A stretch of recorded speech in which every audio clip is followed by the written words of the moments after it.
Hello everyone, this is Manish Dhakad. यदि आप BA, BCom, BSc या फिर एमए, एमकॉम, एमएससी करना चाहते हैं तो ये वीडियो आपके लिए है। आज के इस वीडियो में मैं आपको बताने वाला हूं कि किस तरीके से आप एडमिशन ले सकते हैं किसी भी यूनिवर्सिटी में। कई बार ऐसा होता है, बहुत सारे स्टूडेंट्स एडमिशन लेना चाहते हैं लेकिन एक गलती की वजह से उनको सही यूनिवर्सिटी नहीं मिलती है और सही कॉलेज नहीं मिल पाता है। तो आज हम पूरा एडमिशन प्रक्रिया को जानेंगे और साथ के साथ मैं आपको बताऊंगा कि जब आप किसी कोर्स को कर रहे हो तो किस तरीके से कौन कौन से आप वहां पर सब्जेक्ट्स पढ़ेंगे।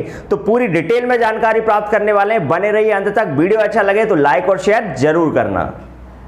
देखिए, सबसे पहले जानते हैं कि आपको कौन कौन से डॉक्यूमेंट एडमिशन के लिए लगेंगे। यदि आप 12th पास कर लिए हैं तो आपके पास डॉक्यूमेंट होना चाहिए 12th की मार्कशीट, इसके अलावा 10th की मार्कशीट होना चाहिए। 12th में जो आपके परसेंटेज हैं और वो जो परसेंटेज होंगे उसी के बेसिस पे आपको कॉलेज मिलने वाला है। तो 10th और 12th की मार्कशीट होना चाहिए। इसके बाद यदि आप स्कॉलर चाहते हैं तो उसके लिए आपके पास कास्ट सर्टिफिकेट होना चाहिए, क्योंकि आप जानते हैं कि एससी, एसटी, ओबीसी को ही यहां पर स्कॉलर मिलती है। इसके अलावा यदि आप किसी पर्टिकुलर रिलीजन से हैं या फिर माइनॉरिटी में आते हैं तब आपको स्कॉलर मिल सकते हैं, क्योंकि वो स्पेशल स्कॉलर होती हैं। और कई बार ऐसा होता है कि जो गर्ल्स हैं, चाहे वो एससी, एसटी, जनरल में किसी भी कैटेगरी में आती हों, उनको भी स्कॉलर मिलती है। जैसे गाँव की बेटी जो योजनाएं चलती हैं, इसके अलावा जो योजनाएं होती हैं उसमें भी कई बार स्कॉलर मिलती है। तो आपके पास कास्ट सर्टिफिकेट होना चाहिए। और यदि आप किसी स्टेट यूनिवर्सिटी में एडमिशन लेना चाहते हैं तो उसके लिए आपके पास स्टेट का मूल निवासी होना चाहिए, ठीक है। और यदि आप किसी सेंट्रल यूनिवर्सिटी में एडमिशन लेना चाहते हैं, जैसे डीयू,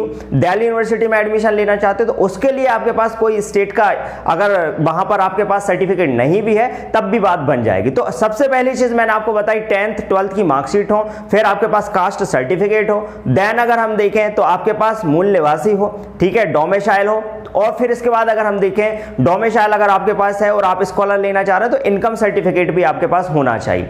अब आधार कार्ड आपके पास होना चाहिए। अगर आधार कार्ड आपके पास है और मान लीजिए अगर आधार कार्ड आपका नहीं है तो फिर आपके पास परिचय पत्र होना चाहिए। आइडेंटिटी के लिए वहां पर एक प्रूफ चाहिए होता है, ठीक है। वैसे तो आधार कार्ड हो तो ज्यादा अच्छा है। फिर आगे अगर हम देखें इसी में तो आपके पास पासपोर्ट साइज फोटोज हो और साइन आपको करके देने पड़ेंगे। और इसका पूरा जो फॉर्म है वो आपको ऑनलाइन भरना है। ऑनलाइन फॉर्म भरने के बाद आपकी जो फर्स्ट काउंसलिंग होगी उसमें आपको आपकी रैंक के अकॉर्डिंग कॉलेज मिलेगा। अब ये चीज आपको डिसाइड करनी होगी कि आपको कौन सा कॉलेज लेना।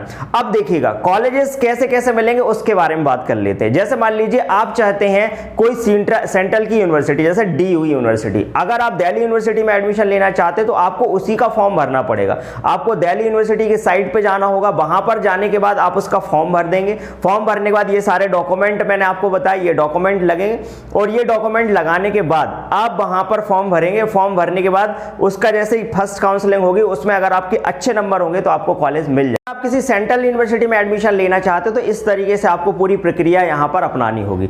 अगर ये प्रक्रिया आप अपना लेते हैं तो इसके बाद फाइनली आपके दिमाग में ये चीज आएगी कि हम कौन कौन से सब्जेक्ट पढ़ेंगे। जैसे मान लीजिए अगर आप पीसीएम से हैं, मैथ से बिलोंग करते हैं, तो इसके लिए आपके जो सब्जेक्ट होंगे बीएससी में, क्योंकि आप बीएससी करेंगे, या तो बीएससी प्लान करेंगे या बीएससी कंप्यूटर साइंस से करेंगे, या किसी पर्टिकुलर सब्जेक्ट से आप बीएससी कर रहे होंगे।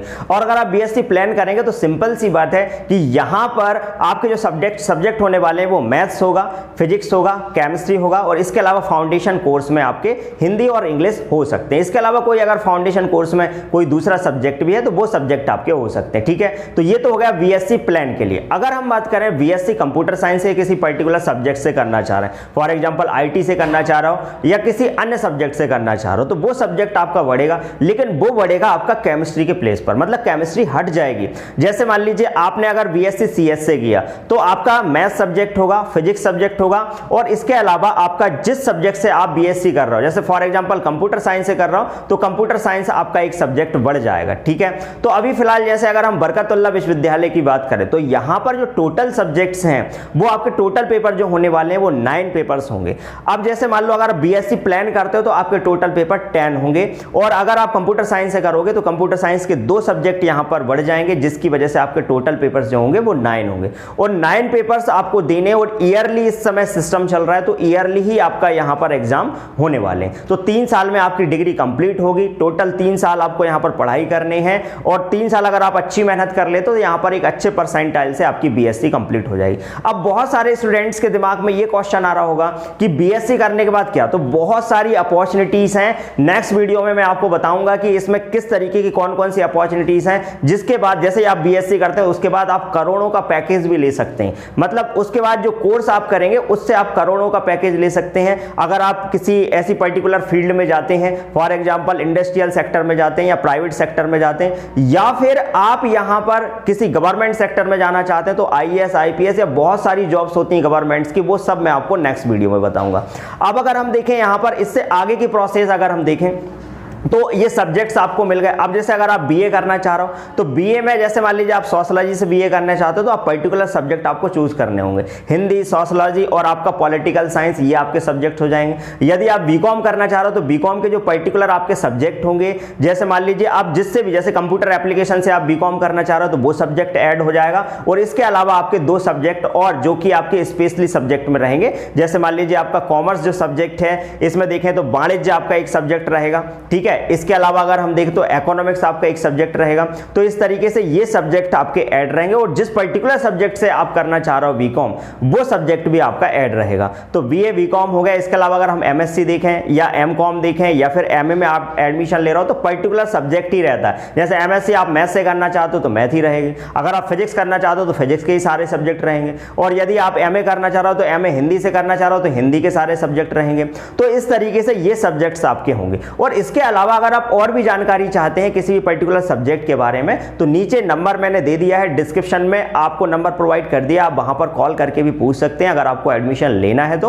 और साथ के साथ इस तरीके से आपकी एडमिशन प्रक्रिया पूरी हो जाएगी, और आपको कोई जो कॉलेज चाहिए वो आपके 12th के मार्क्स के अकॉर्डिंग या बीएससी के मार्क्स के अकॉर्डिंग आपको कॉलेज मिल जाएगा। जैसे अगर आप 12th पास आउट हुए तो आप यूजी में एडमिशन लेंगे, तो अगर आपका अच्छा परसेंटेज बनाए तो आपको अच्छा कॉलेज मिल जाएगा। तो प्रेफरेंस देनी होती है, जैसे फर्स्ट प्रेफरेंस आपने किसी कॉलेज, पर्टिकुलर किसी कॉलेज को दी, मान लीजिए एक्स कॉलेज है, उसको आपने क्या करा, फर्स्ट प्रेफरेंस पर रखा। दूसरा कॉलेज मान लीजिए वाई है, तीसरा जेड है, इस तरीके से आपने वहां पर सीरीज में उनको लगा दिया। मान लीजिए आप एक्स कॉलेज में एडमिशन लेना चाहते थे लेकिन उसकी लिस्ट गई है 98 पर और आपके 95 है, तो आपको दूसरा कॉलेज जो है बाय उसको देखा जाएगा और वो कॉलेज आपको दे दिया जाएगा। तो ये होती है पूरी एडमिशन प्रक्रिया। इसमें अगर आपका कोई भी डाउट है तो आप कमेंट बॉक्स में कमेंट करके मुझे बता सकते हैं। आज के लिए इतना, thank you very much. Video पसंद आया हो तो लाइक और शेयर जरूर करें, और ज्यादा से ज्यादा स्टूडेंट को शेयर करें ताकि सभी तक ये इंफॉर्मेशन पहुंचे।